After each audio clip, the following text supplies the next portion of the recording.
अस्सलाम वालेकुम। हम अपनी गुज़िश्ता वीडियो में फ्यूडलिज़्म के हवाले से एक तारीख़ी गुफ्तगू कर चुके हैं। मैंने आपको बताया था, आपको याद होगा कि फ्यूडल निज़ाम की इब्तदा उस ज़माने से होती है जब इंसान ने एग्रीकल्चर दरियाफ़्त की या ज़राअत का आगाज़ जहाँ से हुआ, वहाँ से ज़मीन की मलकियत के तस्वुरात पैदा होना शुरू हुए। आज हम फ्यूडल निज़ाम की तश्कील के हवाले से बात करेंगे कि फ्यूडल निज़ाम या फ्यूडलिज़्म का जो इदारा है, इसकी तश्कील किस अंदाज़ में हुई। तो इसमें दो अहम चीज़ें हैं, आम तौर पे दो लाए अमल रहे जिसके नतीजे में फ्यूडल निज़ाम की तश्कील हुई।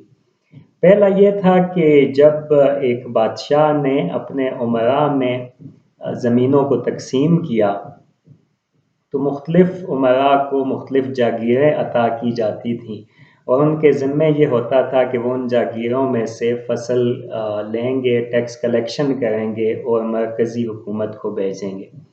दूसरा जो तरीक़ाकार था वो ये था कि मुख्तलिफ़ कबाइल जब ज़मीनों पे आबाद हुए तो छोटे छोटे देहात वजूद में आए और इन देहातों में जो ताकतवर लोग थे उन्होंने हुक्मरानी का आगाज़ किया, उन्होंने लीडरशिप का रोल अडॉप्ट किया और बाकी गाँव जो है वो उनके मज़ारीन में शामिल हो गया, तो छोटी छोटी फ्यूडल स्टेट्स वजूद में आईं। अब ये फ्यूडल स्टेट्स एक दूसरे के साथ भी जंग करती थीं और बाज़ औक़ात ऐसे होता था कि बादशाह सलामत जो हैं, जो कहीं कहीं भी एक रियासत तश्कील दे चुके होते थे, वो इन फ्यूडल स्टेट्स पे हमलावर हो जाते थे और इनको अपने कब्ज़े में कर लेते थे। और अगर पहले से मौजूद फ्यूडल अपनी वफ़ादारी का हल्फ़ उठा लेता था, तो अक्सर औक़ात उसी को वो जागीर मिल जाती थी और कभी ये भी होता था कि उसको बेदख़ल कर दिया जाता था या उसको सज़ा दे दी जाती थी और उसकी जगह किसी और अमीर को वो जागीर दे दी जाती थी। अब ये जो बादशाह की तरफ से जागीर देने का सिलसिला था, इसमें तीन अहम चीज़ें हैं जो काबिल ज़िक्र हैं। पहली बात ये कि ये जागीरें या तो सिर्फ़ उस अमीर उस फ्यूडल जिसको जागीर दी जाती थी उसकी ज़िंदगी तक होती थी, इनमें हक़ विरासत नहीं होता था, उसके मरने के बाद उसकी औलाद को वो जागीर मुंतकिल नहीं होती थी। बल्कि बादशाह सलामत जब एक फ्यूडल की डेथ हो जाती थी तो उसकी जगह पे किसी दूसरे को, अपने अमीर को किसी दूसरे इलाके में से बुला के या मरकज़ में से किसी को भेज देते थे, अपने उमरा में से किसी को भी, और वो जागीर उसको अता कर दी जाती थी।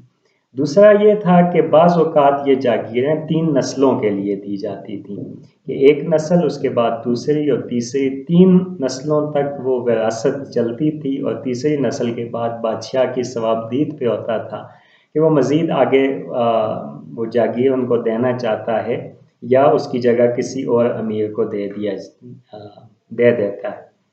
तीसरी जो अहम चीज़ है वो ये है कि बाज़ औक़ात ये जागीरें विरासती तौर पे दी जाती थीं और नस्ल दर नस्ल एक ही ख़ानदान के अंदर चलती थीं।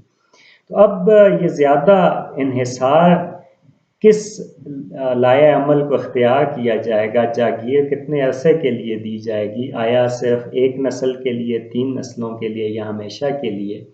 इस बात का इन्हिसार ज़्यादा उन उमरा की, उन जागीरदारों की, उन फ्यूडल्स की वफ़ादारी से मुताल्लिक़ होता था या बादशाह के उन पे एतमाद का नतीजा होता था।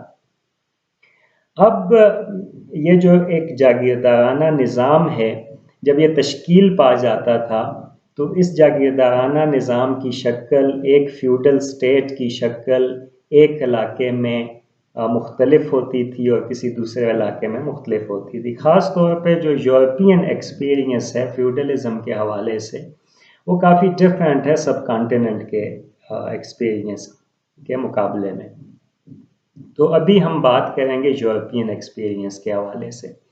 यूरोप में रोमन एम्पायर के ज़माने में भी फ्यूडल स्टेट्स मौजूद थीं। फ्यूडलिज़्म का जो इदारा है ये वजूद रखता था और जब जर्मन कबाइल ने रोमन एम्पायर पे हमला किया, उसको ताख्त व ताराज किया, तो उसके नतीजे में ایک نیا فیوڈلزم کا نظام وجود میں آیا۔ تو نیکسٹ ویڈیو میں ہم اس فیوڈلزم کے نظام پہ بات کریں گے اور ہم یہ سمجھنے کی کوشش کریں گے کہ اس فیوڈل نظام کا سٹرکچر کس طرح سے ہوتا تھا، فیوڈل لارڈ کا سٹیٹس کیا ہوتا تھا، ویسلز کیا ہوتے تھے، کسان کی زندگی کیسی تھی اس زمانے میں، نائٹس کیا ہوتے تھے، نائٹس کی ایمرجنس کس طرح سے ہوئی۔ ان تمام پہلوؤں پہ جو یورپین تجربہ ہے، ہماری نیکسٹ ویڈیو خاص طور پہ یورپین تجربے پہ مرکوز ہوگی۔ Thank you G.